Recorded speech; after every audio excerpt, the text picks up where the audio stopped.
Mais la chose qu'on va discuter aujourd'hui, c'est quelles sont les solutions quand tu joues contre une équipe qui fait beaucoup de pressing. Quelles sont les solutions pour éviter un press? Quand vous regardez bien sur le build-up, et j'ai envie de dire que pour sortir de ce pressing-là, il faut utiliser aussi le gardien. Le gardien, il est très, très, très, très important dans ce build-up-là. Pratiquement 6 joueurs du Bayern qui sont dans le build-up du Benfica. En réalité, il y a 6 joueurs aussi du Benfica, mais la supériorité numérique, c'est le gardien qui devient un 7e joueur en réalité.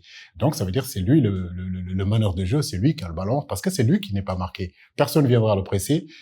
En remettant le ballon au gardien, le joueur du Bayern ne presse pas. Il essaye de presser, en réalité tout de suite, verticalité, le ballon commence à aller de l'avant.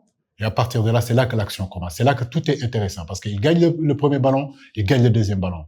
Là, Sanchez se présente. Regardez la densité. L'objectif dans ce pressing-là, c'est de sortir de cette densité-là. Et Sanchez est très important dans son rôle. Il était au début de l'action. Il est aussi là au milieu de l'action. Il se présente. Ils ont gagné le premier ballon. Ils ont gagné le deuxième ballon. Et regardez la suite.